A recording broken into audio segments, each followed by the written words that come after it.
What's the best way to pass the time at a boring desk job? You can only do this once in a while, but when you need a break for a bit you could use http://facupdate.net/ to throw up a fake update screen. That's an excuse to do some other stuff like be on your phone or whatever. Just seriously don't overdo it. Edit. This is my most upvoted comment ever now. RIP website. I'll add another one that is nice. https://kotlel.github.io/mzoutlekit/ allows you to browse Reddit, but makes it look like some generic email service. Be careful with that as well though. I used to write at work a lot. At work.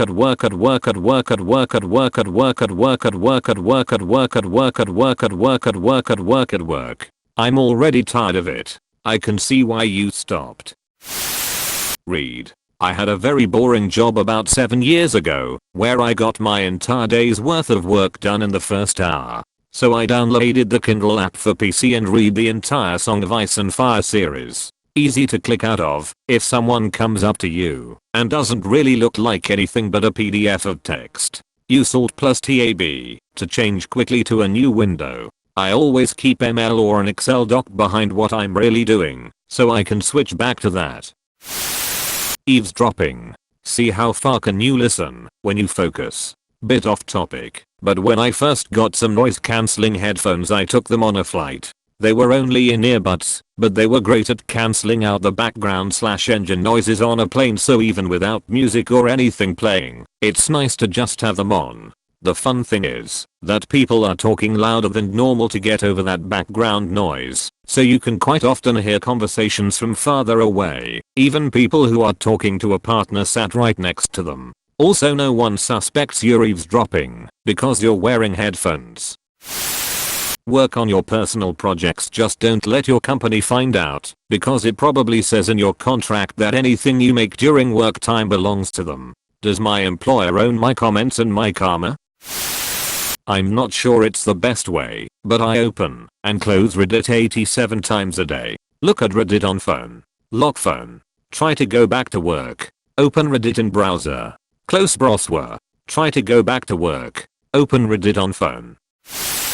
Learn some skill or software that can help you. I'm in it, and when I don't have anything to do, I just start a small sample project in a language or a framework I'm not familiar with. I'm not aiming at building something amazing, but getting familiar with different technologies is always a plus. You could start a romance with the office receptionist. That sounds like a great way to kill 9 years. Audiobooks. There's a lot of them on YouTube. And your library. Find out what audiobook client your library is subscribed to. Most have Libby, others have RB Digital. There's this site GeoGuessr. It dumps you somewhere random in the world on Google Maps Street View and you enter guess where you are. You get more points the closer you guess. You can spend hours on that. 90% of the time it dumps you in the middle of ducking nowhere, so you have to drive along for a bit to even find a clue. https://geoguessr.com. I knew this game before, and I never once thought of driving along. I thought you just made pick based on what it showed you, lol. But I just jumped on, and it was a rural highway I've driven on 100x in Ohio. Nuts. I'm a software developer, but I'm pretty fresh to the industry, so my company doesn't throw me a whole lot of work just yet. I've been learning to do some graphic design stuff on the side with the software that comes on my work computer. Shit, I actually stayed like 2 hours late last night because I was too deep into the stuff I was making. Wow, Drew's working late again. Read a book. I realize you can't hold a physical book at work without getting noticed. I load my EPUB files into Google Books and use the web interface to read. I also use the virtual desktops in Windows 10 and a button my mouse I programmed to quickly switch between my work desktop and my goofing off desktop. It doesn't hurt that I'm in a private office, no one can see my monitor, and I'm double as the it guy, so I know no one is spying on me. Podcasts are a great way to pass the time, especially long episodes. Hardcore History is hands down the best 3 to 6 hour podcasts about the most craziest brutal moments in history in intimate detail. Really gets into your head about just how crazy fucked up history really is. It's awesome.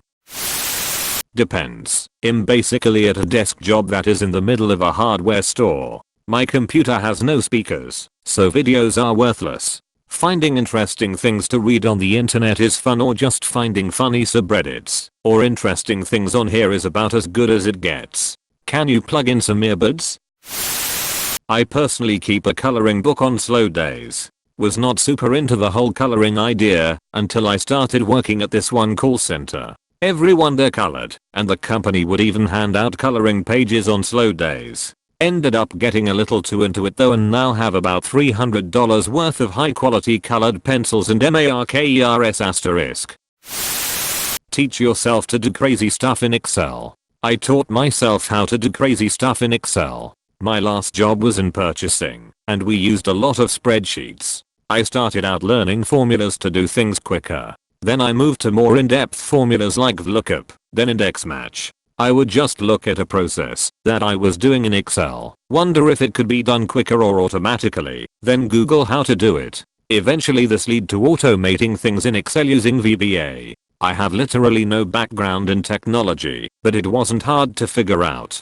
Before I left that job, I had multiple reports in Excel that would open themselves up at scheduled points in the day, update themselves, then email themselves to the correct people. I'm an attorney now, but I run my day through a schedule I made in Excel. It has all my cases and times/dates. It has a data entry form that I can use to quickly update the schedule or add to it. If I click on the cell with the opposing counsel's name, it brings up their full contact info plus an option to draft an email to them. The email autofills a subject line with the case number and defendant's name, automatically has my signature, and starts the email off with attorney name. When I add a new case, the schedule creates a new folder for it in a designated location and autofills that folder with templates of Word documents that I use for notes and trial prep.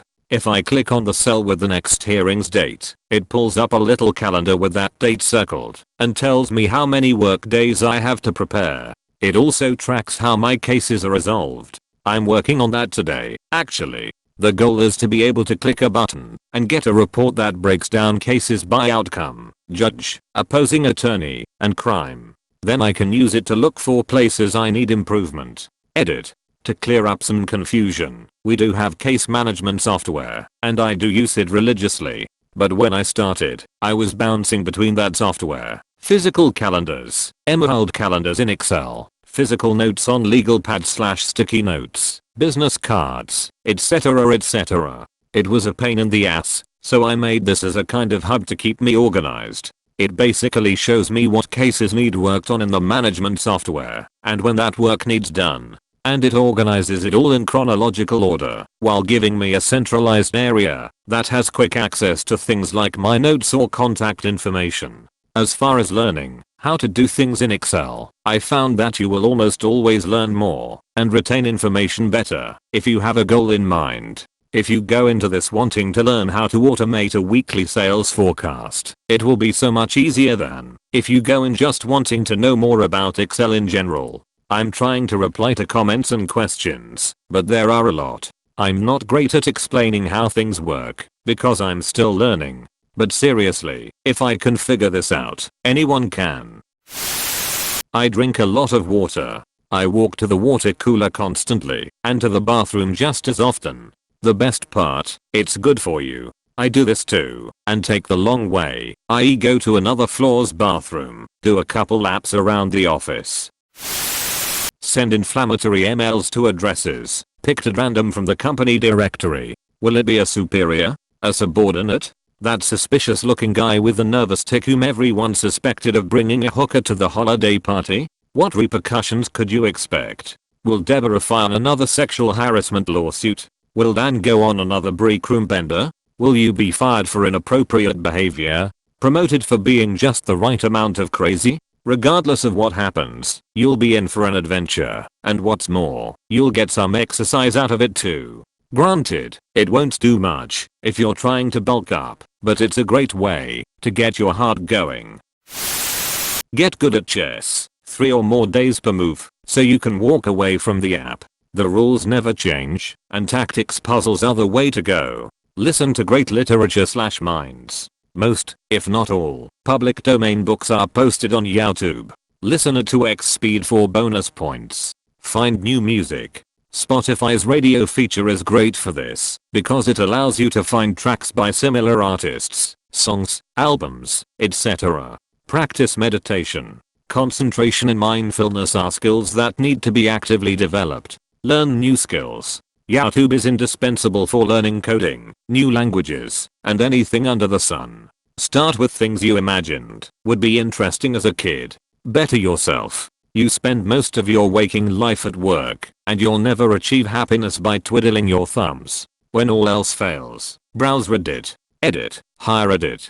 Just wanted to say that life is good. Don't get lost in the trip.